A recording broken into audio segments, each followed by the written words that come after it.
Budget में बोला था।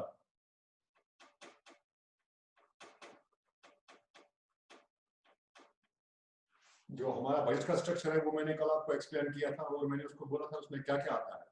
मैंने उसमें बोला था एक तो बजट रिसीट्स आते हैं और आते हैं बजट एक्सपेंडिचर्स।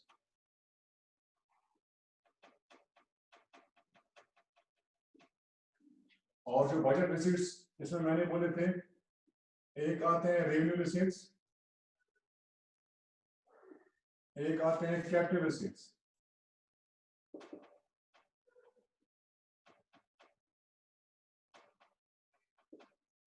रेवेन्यू रिसीट्स और कैपिटल रिसीट्स।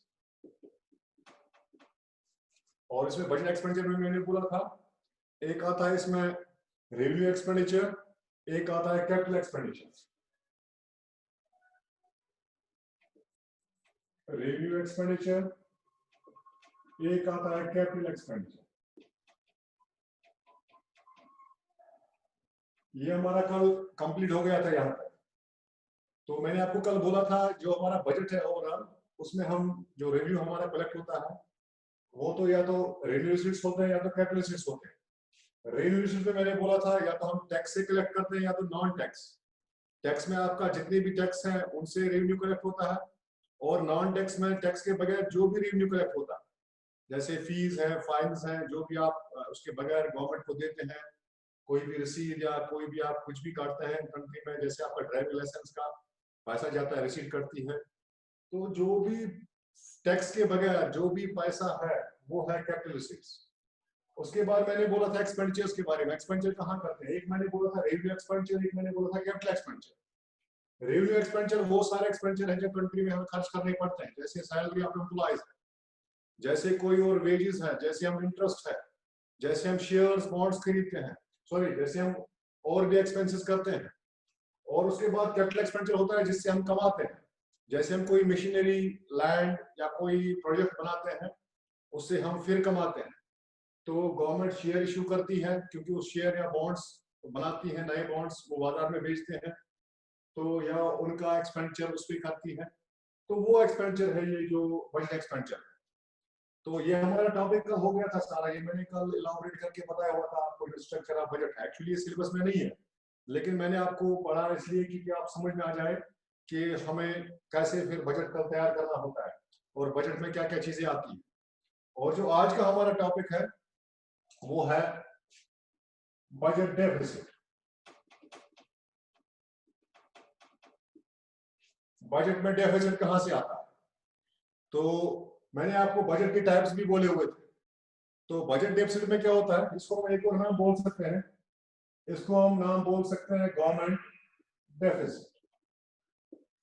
तो बजट डेफिसिट और गवर्नमेंट डेफिसिट क्या है, आज ये हमारा टॉपिक है बजट डेफिसिट। तो बजट का तो कल हो गया था, स्ट्रक्चर भी हो गया था, टैक्स भी हो गए थे। अब हमारा टॉपिक है दैट इज बजट डेफिसिट। इसको हम बोल सकते हैं गवर्नमेंट डेफिसिट। Government deficit. तो डेफिसिट कब होता है, जब मेरे पास जितने पैसे हैं वो कम पड़ रहे हैं। किसमें कम पड़ रहे हैं, जितने मेरे एक्सपेंडिचर्स हैं वो ज्यादा है मेरे रेवेन्यू से। जब मेरे ओवरऑल रेवेन्यू, जब मैं टोटल रेवेन्यू की बात कर रहा हूं, जो मेरा टोटल रेवेन्यू है, टोटल रेवेन्यू कहां कहां से आता है? टोटल रेवेन्यू में तो एक तो आता है, एक होते हैं हमारे जो मैंने आपको बोला था कल, एक होते हैं revenue receipts, revenue receipts plus capital receipts. इन दोनों को हम जब ऐड करते हैं तो हमारा बन जाता है टोटल रिसीट्स। टोटल रिसीट्स में मैंने आपको, रेवेन्यू रिसीट्स मैंने आपको कल बताए थे, रेवेन्यू रिसीट्स में आता है टैक्स और नॉन टैक्स, टैक्स और नॉन टैक्स। और कैपिटल रिसीट्स में आता है जो हम बारोइंग करते हैं, जहां से भी हम बारोइंग करते हैं, तो वो सारा पैसा जो हम किसी और से लेते हैं। तो मैंने कल कहा था इससे लायबिलिटी आती है, ये जिम्मेदारी एक है, ये कल उधार चुकाना भी है। तो बजट डेफिसिट कब होता है, जब आपका टोटल रेवेन्यू जो है, जो ये टोटल एक्सपेंडिचर है, सॉरी टोटल एक्सपेंडिचर है, वो एक्सीड करता है टोटल रेवेन्यू। जो आपके कंट्री में जितने भी रेवेन्यू के सोर्सेस हैं, जब वो कम पड़ते हैं, जब वो कम होते हैं, किससे? टोटल एक्सपेंडिचर से, तो उस डेफिसिट को हम बजट डेफिसिट बोलते हैं। तो बजट डेफिसिट का मतलब है revenue, total expenditure exceeds total revenue. तो आपको पता है टोटल एक्सपेंडिचर में क्या आते हैं? टोटल एक्सपेंडिचर में रेवेन्यू एक्सपेंडिचर भी आते हैं और कैपिटल एक्सपेंडिचर भी आते हैं। और टोटल रेवेन्यू में क्या आता है? रेवेन्यू रिसीट्स भी आते हैं और कैपिटल रिसीट्स भी आते हैं। तो टोटल रेवेन्यू हमारा है, दो से जाता है, रेवेन्यू रिसीट से और कैपिटल रिसीट से। तो ये जो टोटल एक्सपेंडिचर है, जब ये ओवर करता है, ग्रेटर देन होता है, व्हेन क्या होता है? व्हेन टोटल एक्सपेंडिचर्स, जो total expenditures of the government, जो गवर्नमेंट के हैं, आर एक्सीडिंग, वो ज्यादा हो रहे हैं, एक्सीड कर रहे हैं ओवर किसके? Total revenue, total revenue receipts. आपको पता है टोटल रेवेन्यू रिसीट्स है revenue receipts plus capital receipts. तो जब आपका टोटल एक्सपेंडिचर एक्सीड करता है total revenue, total expenditure recede करता है टोटल रेवेन्यू को, उस डेफिसिट को हम बजट डेफिसिट बोलते हैं। तो जनरली अगर आपसे कोई पूछे बजट डेफिसिट क्या है, जितने कंट्री में रेवेन्यू है, सारे रेवेन्यू, मैं एक की बात नहीं कर रहा, चाहे वो कोई सा भी रेवेन्यू हो, तो चाहे वो टैक्स का हो, चाहे नॉन टैक्स का हो, चाहे आपने बोरोइंग की है, जब वो सारा पैसा आप मिलाते हो और जब उसके बाद आप अपना एक्सपेंडिचर देखते हो, वो एक्सपेंडिचर ज्यादा है उससे। अगर आपका एक्सपेंडिचर तो 100 करोड़ का है और आपका टोटल रेवेन्यू 90 करोड़ का है, जितने भी सारे आपके एक्सपेंडिचर्स है वो 100 करोड़ के हैं और जितना भी आप सबका टोटल रेवेन्यू है वो 90 करोड़ का है, ऐसे डेफिसिट को हम बजट डेफिसिट बोलते हैं। मैं ओवरऑल बजट की बात कर रहा हूं। तो ओवरऑल बजट में हम जितना भी रेवेन्यू और जितना भी एक्सपेंडिचर देखते हैं, अगर उसका स्ट्रक्चर ये है, 100 हमारा टोटल एक्सपेंडिचर है और 90 हमारा टोटल रेवेन्यू है, तो हमें कम पड़ रहे हैं 10 करोड़, 10 रुपए। तो जब पैसा कम पड़ेगा एक्सपेंडिचर में और हमारे पास उतने पैसे नहीं होंगे जितना हमारा एक्सपेंडिचर होगा, उसको हम बजट डेफिसिट बोलते हैं। तो ये हमारा बजट डेफिसिट हो गया। तो बजट डेफिसिट की बात क्या होता है? बजट डेफिसिट होता है, budget deficit is of 3 ways. 3 तरीके होते हैं इसमें, 3 तरीकों में हम कैलकुलेट करते हैं। और आप बोल सकते हैं 3 टाइप्स ऑफ बजट डेफिसिट है, 3 टाइप्स। तो कौन कौन से डेफिसिट होते हैं बजट में? एक होता है first revenue deficit, revenue deficit. और दूसरा जो होता है वो होता है फिस्कल डेफिसिट। जो ये बजट डेफिसिट है ये 3 टाइप्स का होता है। पहला जो डेफिसिट है वो होता है रेवेन्यू डेफिसिट, सेकंड जो है वो है फिस्कल डेफिसिट, और जो तीसरा है उसको हम बोलते हैं प्राइमरी डेफिसिट, प्राइमरी डेफिसिट। तो बजट डेफिसिट आपको समझ में आ गया? बजट डेफिसिट है total expenditure is over total revenue. जितना भी हमारा कंट्री का एक्सपेंडिचर है वो ओवर कर रहा है, वो ज्यादा है, हमारे रेवेन्यू जितने कंट्री में सोर्स है उससे ज्यादा है। तो लेकिन जो डेफिसिट है वो 3 टाइप्स के होते हैं जो हमारे बजट डेफिसिट होते हैं। एक होता है रेवेन्यू डेफिसिट, एक होता है फिस्कल डेफिसिट, एक होता है प्राइमरी डेफिसिट। तो अब इन तीनों को हमने अलग अलग पढ़ना है क्योंकि आपके सिलेबस में है ये, what's revenue deficit, what's fiscal deficit and what is primary deficit.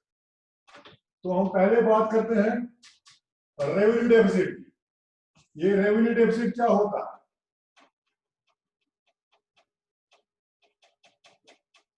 Revenue deficit, तो ये रेवेन्यू डेफिसिट है, revenue deficit includes, it includes, ये खाली इंक्लूड करता है, इट इंक्लूड्स, खाली इंक्लूड करता है। क्या इंक्लूड करता है? एक करता है इंक्लूड रेवेन्यू एक्सपेंडिचर्स,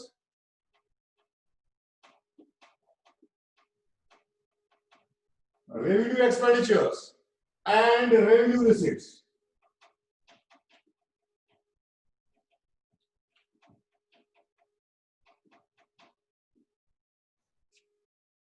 तो जब हम बात करते हैं रेवेन्यू डेफिसिट, आप ये याद रखिएगा, इसमें हम पूरे बजट की बात नहीं करते, पूरा बजट अब नहीं कैलकुलेट करते।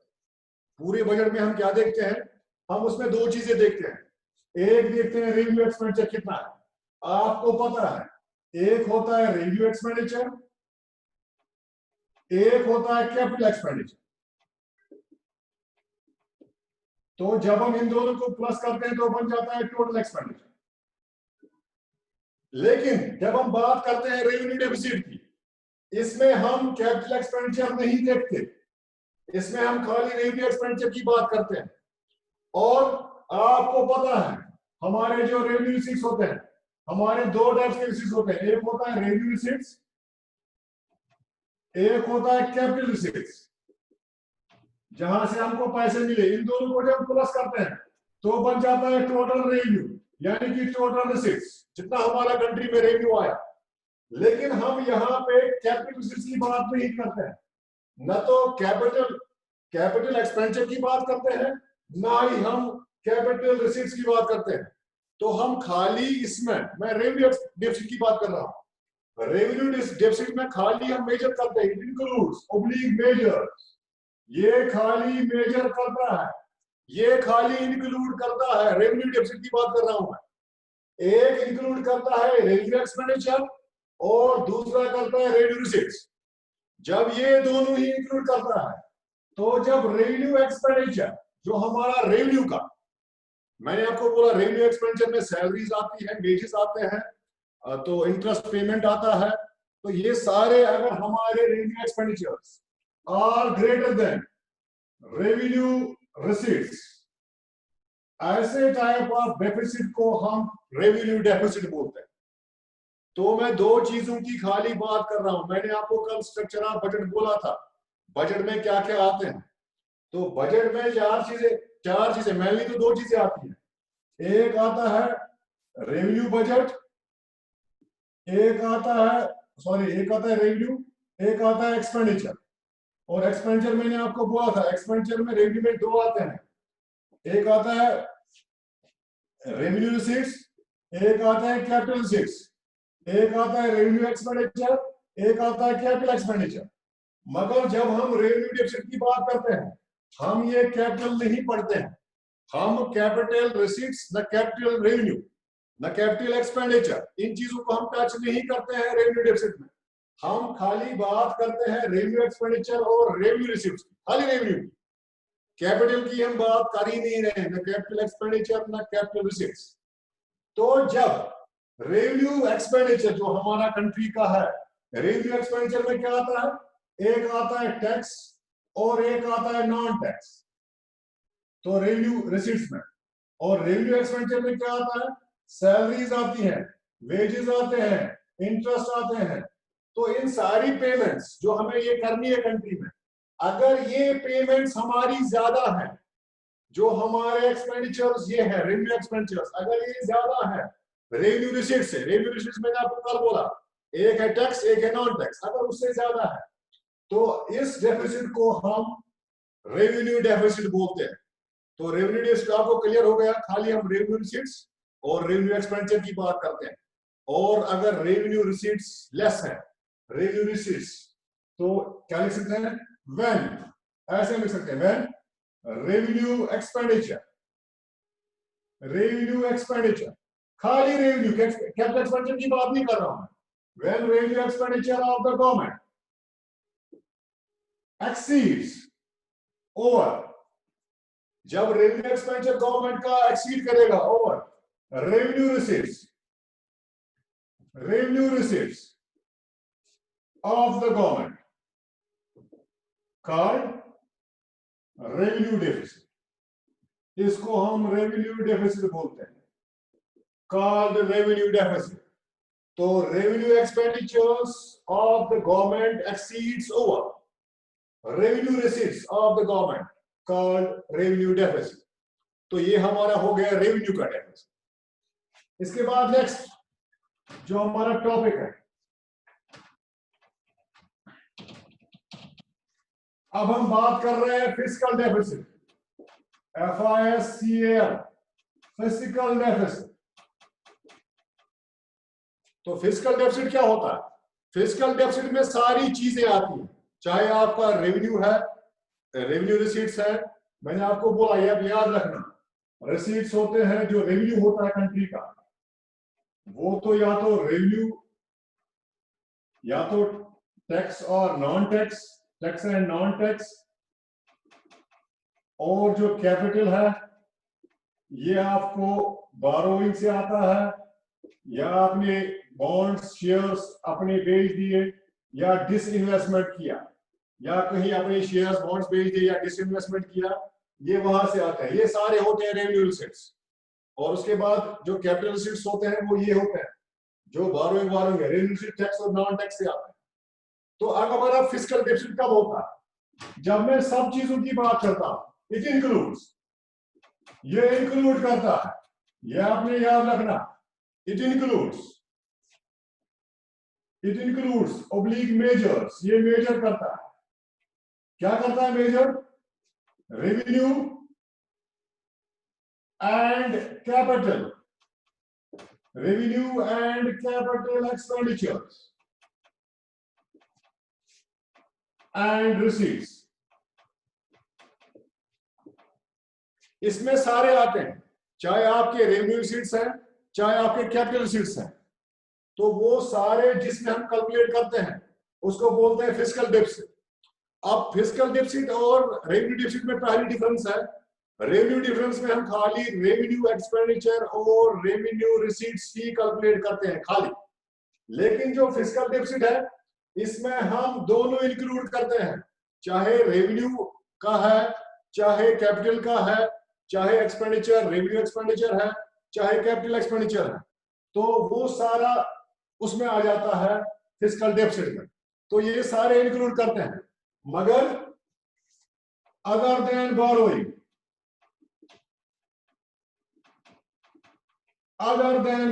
ये आपने साथ में लिखना है इसके फिस्कल डेफिसिट की, इट इंक्लूड्स ऑल, जितने भी हमारे सोर्सेस हैं कंट्री में रेवेन्यू के, चाहे रेवेन्यू रिसीट्स हैं चाहे कैपिटल रिसीट्स हैं, और जितने भी कंट्री में हमारे एक्सपेंडिचर्स हैं, चाहे रेवेन्यू एक्सपेंडिचर्स हैं चाहे कैपिटल एक्सपेंडिचर्स, वो सारे इंक्लूड करता है अदर देन बोरोइंग।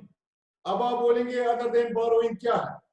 तो अदर देन बोरोइंग मतलब है जो हमने उधार लिया है, वो पैसा यही है, वो नहीं गया है, बाहर नहीं गया है, लेकिन अगर हमने उधार लिया है वो हम ऐड नहीं करेंगे। आप समझ लीजिए एक चीज, हमारे कंट्री में जो है एक्सपेंडिचर 100 का है, और हमारे कंट्री में जो ये हमारा कंट्री का टोटल एक्सपेंडिचर है, चाहे रेवेन्यू एक्सपेंडिचर है चाहे कैपिटल एक्सपेंडिचर, और ये हमारी कंट्री का टोटल रेवेन्यू है, चाहे कैपिटल रेवेन्यू है, चाहे कैपिटल रेवेन्यू है, एक तो ये हमारे कंट्री का टोटल रेवेन्यू है जितना हमारे रेवेन्यू है, चाहे कैपिटल रेवेन्यू है चाहे रिसीट्स हैं, जितने भी हैं कैपिटल रिसीट्स हैं चाहे रेवेन्यू रिसीट्स हैं, चाहे टैक्स है चाहे नॉन टैक्स है चाहे बोरोइंग है। अब हमारे पास कंट्री में ये सिचुएशन है, हमारे टोटल एक्सपेंडिचर्स 100 करोड़ है और हमारा टोटल रेवेन्यू जो है वो 90 करोड़ का है, लेकिन 90 करोड़ में हम जो हमने बोरो किया है, जो हमने उधार लिया है, उधार हमने लिया था 10 करोड़ का। आप समझने की कोशिश कीजिए, मैं उसके बगैर बात कर रहा हूं अदर देन बोरोइंग्स, क्योंकि हमने इसको बैलेंस्ड बनाना है। बैलेंस बनाने के लिए हमने ये टोटल रेवेन्यू में 10 करोड़ डालने हैं, तब जाके ये बैलेंस होगा। ये टोटल एक्सपेंडिचर बनेगा 100 करोड़ का और ये टोटल रेवेन्यू बनेगा 100 करोड़ का। कब बनेगा? जब हमने ये बोरोइंग इसमें डाली, लेकिन मैं बोरोइंग मुझे पता है मैंने डाले हैं 10 करोड़ इसमें, जो मैंने उधार लिए हैं, चाहे विद इन कंट्री लिए हैं, चाहे लोगों से लिए हैं, चाहे आरबीआई से लिए हैं, चाहे मैंने आउटसोर्स से लिए हैं, अब्रॉड से कहीं से उधार लिया है, वर्ल्ड बैंक से लिया है, वो निकाल के जितना मेरा डेफिसिट है, ये नहीं कि मैंने इसमें 10 डाल दिए, जब मैंने इसमें 10 डाल दिए 100 और 100 बन गया, तो डेफिसिट तो है नहीं, लेकिन डेफिसिट है, मुझे अपनी जो इनकम है कंट्री की वो कैलकुलेट करनी है, बोरोइंग इसमें ऐड नहीं करनी है, क्योंकि बोरोइंग मैंने 10 करोड़ किए थे, अदर देन बोरोइंग में बोल रहा हूं। तो अगर मैं बोरोइंग भी साथ में लूंगा तो डेफिसिट रहेगा ही नहीं, डेफिसिट तो है नहीं, लेकिन हमने डेफिसिट किया हुआ है, डेफिसिट है। डेफिसिट कितना है? 10 करोड़ का। तो अदर देन बोरोइंग का मतलब वही है, जितने मेरे कंट्री में रेवेन्यू है और जितने मेरे कंट्री में एक्सपेंडिचर्स हैं, वो जितने मेरे कंट्री में रेवेन्यू है वो 90 है एक्चुअली, और जितने मेरे एक्सपेंडिचर्स हैं वो एक्चुअली 100 ही है। लेकिन मैंने इसको +10 किया था। ये 10 करोड़ मैंने उधार लिए थे किसी से, लेकिन अगर मैं ये 10 करोड़ इसी में इंक्लूड करूंगा तो मेरा तो डेफिसिट है ही नहीं, डेफिसिट तो गायब हो जाएगा। लेकिन मुझे एक्चुअल गिनना है, एक्चुअल मेरा 90 करोड़ का ही है और 10 करोड़ मेरा डेफिसिट का है। तो जितनी भी कंट्री में एक्चुअल क्या है, ये जो फिस्कल डेफिसिट क्या दिखाता है हमें, ये हमें दिखाता है कंट्री ने कितना बारो किया। कंट्री ने फिर बारो कितना किया आप खुद ही निकाल सकते हैं, उन्होंने 10 करोड़ किया क्योंकि आपके 10 करोड़ डेफिसिट थे। तो जो ये फिस्कल डेफिसिट है, तो क्या बनेगा ये फिस्कल डेफिसिट कब होता है? जब टोटल एक्सपेंडिचर्स ऑफ कंट्री, या जो आप ऐसे लिख सकते हो, total expenditures are greater than total revenue मगर अदर देन बोरोइंग, ऐसे लिख सकते हैं हम, अदर देन बोरोइंग, जो हमने उधार लिया, अदर देन बोरोइंग, या जो कंट्री में बजट एक्सपेंडिचर्स हैं, जितने भी कंट्री में बजट के एक्सपेंडिचर्स हैं वो ओवर कर रहे हैं बजट रेवेन्यू को, जो हमारा कंट्री का बजट का रेवेन्यू है, मगर अदर देन बोरोइंग, बोरोइंग के बगैर, क्योंकि जब बोरोइंग इसमें डालेंगे 90 में 10 डालेंगे तो डेफिसिट रहेगा नहीं, वो बराबर हो जाएगा 100 करोड़ का। तो जब हम फिस्कल डेफिसिट देखते हैं उसमें क्या देखते हैं, प्राइम उसमें देखा आपने रेवेन्यू डेफिसिट में, रेवेन्यू डेफिसिट में हम खाली रेवेन्यू कैलकुलेट करते हैं, तो फिस्कल डेफिसिट में क्या करते हैं हम सारा कैलकुलेट करते हैं। तो जितने भी बजट में रेवेन्यू के सोर्सेज हैं वो, और जितने भी एक्सपेंडिचर जाते हैं वो, चाहे रेवेन्यू रिसीट्स हैं चाहे कैपिटल रिसीट्स हैं, चाहे हमें टैक्स से मिल रहा है चाहे नॉन टैक्स से मिल रहा है, वो सब इसमें देखते हैं। और उसके बाद नेक्स्ट जो हमारा एक्सपेंडिचर्स, चाहे रेवेन्यू एक्सपेंडिचर्स हैं चाहे कैपिटल एक्सपेंडिचर्स हैं, वो मैंने आपको कल पढ़ा है, वो सारा कुछ इसमें कैलकुलेट करते हैं। लेकिन फिस्कल डेफिसिट में क्या करते हैं हम, वो भी देखते हैं बोरोइंग कितना है, क्योंकि जब हमें पता चलेगा हमारी कंट्री की एक्चुअल इनकम 90 है और हमने इसमें +10 डाला था, +10 साइड में रहेगा, और जो +10 साइड में रहेगा वो बोरोइंग है, क्योंकि हमने बैलेंस करना था हमारे बजट को, क्योंकि बजट में डेफिसिट आ रहा था 10 करोड़ का। तो जब हम ऐसे कैलकुलेट करते हैं इस डेफिसिट को हम फिस्कल डेफिसिट बोलते हैं। और नेक्स्ट टॉपिक जो हमारा है दैट इज लास्ट में जो हमारा वो है प्राइमरी डेफिसिट। प्राइमरी डेफिसिट, जब हमने उधार लिया, अब हमें पता है हमारे पास 10 करोड़ की बोरोइंग है, कंट्री ने डेफिसिट किया, डेफिसिट है कंट्री में बजट में डेफिसिट है 10 करोड़ का, तो वो हमने बोरोइंग की, उधार लिया किसी से। जब हमने उधार लिया तो हमने इंटरेस्ट पे भी करना है, और जो इंटरेस्ट पे करना है वो कहीं पे दिखाना भी है। तो क्या करेंगे हम, जो प्राइमरी डेफिसिट होता है, इसमें क्या होता है, प्राइमरी डेफिसिट होता है इक्वल टू फिस्कल डेफिसिट। अब आप आराम से समझ सकते हैं, primary deficit is equal to fiscal deficit minus interest payments, interest payments. तो आपका जो प्राइमरी फिस्कल डेफिसिट निकल आया, फिस्कल डेफिसिट आपका 10 करोड़ का है, लेकिन फिर आपको 10 करोड़ में इंटरेस्ट भी देना है, आपको उस 10 करोड़ पे इंटरेस्ट भी पे करना है जहां से आपने उधार लिया, चाहे कंट्री में बैंक से लिया है, चाहे लोगों से लिया है, चाहे कहीं बड़े बिजनेसमैन से लिया है, चाहे कहीं आपने वर्ल्ड बैंक से लिया है। अगर उसमें रेट ऑफ इंटरेस्ट 6% है और 10 करोड़ का कितना रेट ऑफ इंटरेस्ट बनेगा वो यहाँ पे माइनस करना पड़ेगा। समझ लो, मैंने भी आपको बोला था हमारे कंट्री की जो इनकम थी, एक्सपेंडिचर थे 100 करोड़ की, और उसके बाद जो हमारी इनकम थी कंट्री की वो थी 90 करोड़ की, उसमें हमने प्लस डाले थे 10 करोड़। 10 करोड़ हमने डाले थे बोरोइंग के, उधार लिया था हमने किसी से, चाहे कोई भी सोर्स हमने यूज किया था उधार का। तो जब हमने बोरोइंग की तो उसमें इंटरेस्ट हमें देना पड़ा 10 करोड़ में 50 लाख। आप समझ लीजिए ये हमारा 50 लाख इंटरेस्ट गया। जब हमारा इंटरेस्ट 50 लाख गया, अब आप खुद ही समझ लीजिए, ये हमारा एक्चुअली 90 है, 90 में से हमने 50 लाख निकालने पड़ेंगे, 50 लाख क्या बनेगा, 90 लाख में बनेगा 89 लाख प्लस 50, ये ऐसे आ जाएगा 89.50 लाख, क्योंकि 50 लाख हमने इंटरेस्ट पेमेंट भी करना है। अब अगर हम बोलेंगे हमारे पास कितना टोटल रेवेन्यू है, वो है 89.50 लाख, क्योंकि हमने जो लोन लिया था उस पर इंटरेस्ट पेमेंट भी देना पड़ेगा। तो जो प्राइमरी डेफिसिट है वो होता है fiscal deficit minus interest payments. तो इंटरेस्ट पेमेंट का जब डाउन करेंगे तो वो बन जाएगा हमारा प्राइमरी डेफिसिट। तो अब तीनों डेफिसिट देखते हैं, एक होता है रेवेन्यू डेफिसिट, एक होता है फिस्कल डेफिसिट, एक होता है प्राइमरी डेफिसिट। एक आपको समझ में आएगा, सब लाइन में समझ में आ जाएगा। रेवेन्यू डेफिसिट, ये तीन टाइप्स है बजट डेफिसिट के। रेवेन्यू डेफिसिट में क्या होता है, जब रेवेन्यू रिसीट्स, रेवेन्यू खाली रेवेन्यू की बात कर रहा हूं, मैंने आपको बोला था एक होते हैं कैपिटल रिसीट्स, एक होते हैं रेवेन्यू रिसीट्स। मैं कैपिटल रिसीट्स की बात ही नहीं कर रहा हूं। जब मैं कैपिटल रिसीट्स की बात ही नहीं कर रहा हूं, मैं खाली रेवेन्यू रिसीट्स की बात कर रहा हूं, तो वो रेवेन्यू डेफिसिट है। और जो हमारे रेवेन्यू रिसीट्स, अगर रेवेन्यू एक्सपेंडिचर ओवर कर रहा है, मैं रेवेन्यू एक्सपेंडिचर की बात कर रहा हूं, कैपिटल एक्सपेंडिचर की बात नहीं कर रहा हूं, तो ये खाली रेवेन्यू एक्सपेंडिचर और रेवेन्यू रिसीट्स की बात करता है। जो डेफिसिट हम खाली कैलकुलेट करते हैं किन पे, इनमें कितना फर्क है, किनमें, रेवेन्यू एक्सपेंडिचर और रेवेन्यू रिसीट्स में, तो उस डेफिसिट को हम रेवेन्यू डेफिसिट बोलते हैं। इसमें हम सारा देखते हैं, रेवेन्यू रिसीट्स भी और कैपिटल रिसीट्स भी। इसमें हम ये भी देखते हैं रेवेन्यू एक्सपेंडिचर्स भी, कैपिटल एक्सपेंडिचर्स भी, सब। जब ये ज्यादा होते हैं, जो हमारे कंट्री के रेवेन्यू प्लस कैपिटल एक्सपेंडिचर्स और revenue receipts plus capital receipts, ये आपको पता है, ये बन जाता है टोटल रेवेन्यू, ये बन जाता है टोटल एक्सपेंडिचर, ये बन जाता है बजट रेवेन्यू, ये बन जाता है बजट एक्सपेंडिचर।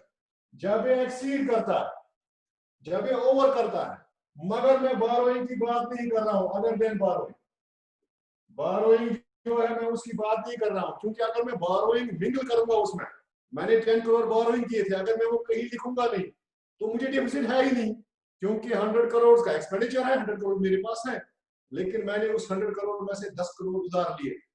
मैं उसको देखूंगा वो मैंने कितना लिया था, क्यों देखूंगा, मुझे वो कैलकुलेट भी करना है, क्योंकि कल मुझे उस 10 करोड़ पे इंटरेस्ट भी देना है। अब ये हो गया हमारा, जब टोटल जो हमारे कंट्री के बजट रिसीट्स है, जितने भी हम पैसा कलेक्ट करते हैं कंट्री में, अगर वो ज्यादा है बजट एक्सपेंडिचर से, जितने भी हमारे कंट्री में एक्सपेंडिचर है, तो उसको हम फिस्कल डेफिसिट बोलते हैं। लेकिन अदर देन बारोइंग की बात नहीं कर रहा हूं मैं, बारोइंग को साइड में रखना है, क्योंकि हमने कितना बारो किया वो हमने देखना। तो उसके बाद फिस्कल प्राइमरी डेफिसिट क्या होता है, फिस्कल डेफिसिट, जो हमारा फिस्कल डेफिसिट निकल आया माइनस उसमें इंटरेस्ट पेमेंट करेंगे, इंटरेस्ट पे हमने कितना पे किया, तो हमारा निकल आएगा प्राइमरी डेफिसिट। तो ये तीनों जो डेफिसिट है, ये आपके सिलेबस में भी है, और ये हमने कल ये एग्जाम में भी आते हैं और बहुत जगह पूछा जाता है। होप आपको ये समझ में आया होगा तीनों। और जो नेक्स्ट हमारा टॉपिक है, ये सबके समझ में आ गया ना, किसी को कोई प्रॉब्लम तो नहीं है?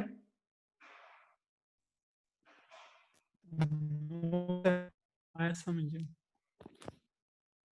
हाँ, यस सर, ये आया समझ। चलो ठीक है, थैंक यू। इसके बाद हमारा टॉपिक है deficit financing. Deficit finance, actually मैं 3 दिन से बजट पढ़ा रहा हूं, जिसने पहला दूसरा लेक्चर नहीं पढ़ा होगा उसको तीसरा समझ में नहीं आएगा। तो एक और हमारा टॉपिक है नेक्स्ट, डेफिसिट फाइनेंसिंग। आपको बोर्ड दिख रहा है, बोर्ड आपको क्लियर दिख रहा है? Yes sir. चलो ठीक है, हमारा जो नेक्स्ट टॉपिक है दैट्स कॉल्ड डेफिसिट फाइनेंसिंग। अब क्या है, हर एक कंट्री, लगभग जो भी डेवलपिंग कंट्री है या अंडर डेवलप्ड नेशन, उसका ये आजकल ये कंसेप्ट वहां काफी ज्यादा है, हमारे इंडिया में भी ये कंसेप्ट है, डेफिसिट फाइनेंस। अब आप समझोगे डेफिसिट फाइनेंसिंग ये क्या हो गया, तो मैं आपको बोल रहा हूं, हमें पता है लगभग मोस्ट, मैं बात कर रहा हूं मोस्ट डेवलप्ड कंट्रीज की मैं बात नहीं कर रहा, मैं अंडर डेवलप्ड और डेवलपिंग इकोनॉमीज की बात कर रहा हूं। आप इंडिया को अंडर डेवलप्ड भी बोल सकते हैं, आप इंडिया को डेवलपिंग भी बोल सकते हैं। जब हम पैरामीटर चेक करते हैं ना इंडिया के, तो जितने पैरामीटर्स हैं, जैसे पैरामीटर है PQLI, मैं आपको थोड़ा ये समझाता हूं क्या है ये डेफिसिट फाइनेंसिंग क्या है। PQLI इसको बोलते हैं physical quality of life index. ये कंट्री में हर जगह, हर दुनिया में लगभग 130-40 कंट्री हर साल कंपेयर होती है इस बेसिस पे। फिजिकल क्वालिटी, जो लोगों की फिजिकल क्वालिटी है, जैसे एजुकेशन है, जैसे हेल्थ है, जैसे मॉर्टेलिटी रेट है, ठीक है ना, एजुकेशन है, ये सारे कुछ चीजें चेक की जाती है हर एक कंट्री। तो उसके बाद एक इंडेक्स दिया जाता है, कंपेयर किया जाता है कंट्रीज को, तो उस बेसिस पे फिर कंट्री को नंबर मिलते हैं, रैंक्स मिलते हैं, फर्स्ट, सेकंड, थर्ड, फोर्थ। दुनिया में लास्ट ईयर शायद नॉर्वे ही थी नंबर 1 पे, अमेरिका नहीं। दूसरा है जो कंट्रीज को चेक करते हैं, दूसरा HDI, इसको बोलते हैं ह्यूमन डेवलपमेंट इंडेक्स। इसकी बुनियाद पे कंट्रीज को चेक किया जाता है। और भी बहुत सारे क्राइटेरिया है दुनिया में जहां पे कंट्रीज को कंपेयर किया जाता है, और जब वो क्राइटेरिया निकल आता है उसके बाद ही पता चलता है कंट्री डेवलप्ड है, अंडर डेवलप्ड है, डेवलपिंग है, तो उस नेशन का क्या मसला है। तो इंडिया में जब स्टैंडर्ड चेक करते हैं हेल्थ के, एजुकेशन के, इंफ्रास्ट्रक्चर के, और लोगों की क्वालिटी ऑफ लाइफ के, स्टैंडर्ड ऑफ लिविंग के, तो इनकी एजुकेशन स्टेटस के, तो अवेलेबिलिटी ऑफ हेल्थ फैसिलिटीज की, तो ये सारी चीजें जब चेक की जाती है तो कहीं कहीं इंडिया डेवलपिंग निकल आती है, कहीं कहीं इंडिया अंडर डेवलप्ड निकल आती है। जैसे हम बिलो पॉवर्टी लाइन चेक करते हैं तो रेशियो बहुत ज्यादा निकल आता है। तो जब इंडिया की बात कर रहा हूं तभी मैं बोल रहा था इंडिया या तो अंडर डेवलप्ड निकल आती है या तो डेवलपिंग निकल आती है। जब रिपोर्ट्स आते हैं, वर्ल्ड क्लास रिपोर्ट जो होते हैं, तो वर्ल्ड इकोनॉमिक रिपोर्ट जो आते हैं, या वर्ल्ड जो एनालिसिस होते हैं, स्टैटिस्टिकल एनालिसिस होते हैं, तो उस हिसाब से इंडिया, कुछ लोग तो डेवलपिंग बोलते हैं, कुछ लोग अंडर डेवलपिंग बोल रहे हैं, तो अभी स्टेज चल रहा है। तो लेकिन क्या होता है, मोस्ट कंट्रीज जो है, मैं इनकी बात कर रहा हूं, डेवलपिंग और जो होते हैं अंडर डेवलप, और कभी कभी समटाइम्स इनको भी जरूरत पड़ती है, जो डेवलप्ड कंट्रीज होती है इनको भी जरूरत पड़ती है डेफिसिट फाइनेंसिंग। डेफिसिट फाइनेंसिंग क्या होती है, जनरली हर एक कंट्री के जो बजट के एक्सपेंडिचर्स होते हैं वो ओवर करते हैं बजट रेवेन्यू। जितनी भी कंट्रीज बजट तैयार करती हैं, तो जब वो अपना बजट देखती है, उनके जो रेवेन्यू है, क्योंकि उनको जो एक्सपेंडिचर करना है उसके लिए उनको रेवेन्यू चाहिए, तो उनके जो बजट एक्सपेंडिचर्स होते हैं वो ओवर करते हैं किसको, बजट रेवेन्यू। तो ओवर जब होता है तो उसके बाद उनको वो कहीं से अरेंज करना है, एडजस्टमेंट करनी है उसकी, क्योंकि हर एक कंट्री चाहेगी लीस्ट जो उसका बजट हो वो ये हो, बैलेंस्ड। हर एक कंट्री चाहेगी उसका बजट बैलेंस्ड हो, और अगर बजट बैलेंस्ड चाहिए तो जितने भी आपके एक्सपेंडिचर्स कंट्री में है, बजट एक्सपेंडिचर्स, वो होने चाहिए इक्वल टू जितने भी आपके कंट्री के रिसीट्स हैं, जो आपको कंट्री में रेवेन्यू आ रहा है, जितने भी सोर्स उनके बराबर होना चाहिए, लेकिन होता नहीं है। तो क्या करना पड़ता है, उनको लेना पड़ता है, उसको बोलते हैं डेब्ट, DEBT, डेबिट। अब मैंने आपको कल बोला था डेबिट के बहुत सारे सोर्सेस, या तो वो होम सोर्सेज यूज कर सकते हैं लोगों से। अब आप बोलेंगे लोगों से पैसे कहां लेंगे, आपको गवर्नमेंट बोलेगी हम गरीब हो गए हमको पैसा वापस दे दो, ऐसा नहीं होता। तो उसके लिए या तो डिजास्टर कुछ ऐसा होना चाहिए जिसमें लोग गवर्नमेंट मांगे नहीं, ऐसे में ज्यादा पैसे की जरूरत पड़ रही है, आप कुछ डोनेशन दे दो, जबरदस्ती नहीं कर सकते। लेकिन वो एक चीज करती है, वो अपने शेयर्स बॉन्ड्स ओपन मार्केट में बेच देती है जितने भी, और लोगों को पता होता है आज इनकी वैल्यू कम है कल बढ़ेगी, तो लोग उसमें पैसा खर्च करते हैं, तो गवर्नमेंट को पैसा मिल जाता है। और दूसरा, या तो वो RBI जो है, RBI से वो बोलेंगे आप हमें पैसे दे दो जो आपके पास रिजर्व्स है। अगर उस कंट्री में, हर एक कंट्री में सेंट्रल बैंक होता है, जिसको आप वो मॉनिटरी आपने इंस्टीट्यूशन देखे ना, दुनिया में लगभग मोस्ट कंट्रीज में सेंट्रल बैंक है, जैसे हमारी कंट्री का central bank reserve bank of India है, ऐसे ही हर एक कंट्री में एक सेंट्रल बैंक होता है जो सारे बैंक्स को गवर्न करता है। तो तभी वो IMF का मेंबर बन सकता है। जो इंटरनेशनल मॉनेटरी फंड है, जब तक उसके पास बैंकिंग इंफ्रास्ट्रक्चर अच्छा नहीं है, वो उधर भी नहीं जा सकता, वो वर्ल्ड बैंक से उधार भी नहीं ले सकता। तो एक चेन बनी हुई है, हर एक कंट्री में बैंक्स हैं, चाहे वो रेगुलाइज है या चल नहीं रहे हैं, चाहे काम अच्छा कर रहे हैं खराब कर रहे हैं, लेकिन बैंक्स हैं। और उसके ऊपर एक सबसे बड़ा बैंक भी है, that's called the central bank. और हमारे कंट्री में जो सेंट्रल बैंक है उसका नाम रिजर्व बैंक ऑफ इंडिया। तो अब गवर्नमेंट जाएगी उसके पास, और रिजर्व बैंक ऑफ इंडिया का पहले ही नाम रिजर्व है, तो ये रिजर्व्स अपने पास रखता है। कौन कौन से रिजर्व? जो लोग, जो बैंक्स इसके अंडर में काम करते हैं, उनसे रिजर्व लेता है। जैसे मैंने आपको बोला था, ये हर एक बैंक से CRR लेता है, कैश रिजर्व रेशियो। अगर हर एक बैंक दिन में 100 का बिजनेस करता है, उसमें से उसको एक पार्ट 10% आप समझ लीजिए या 15% उसको RBI में जमा करना है, तो वो पैसा RBI के पास रहता है। और बैंक कभी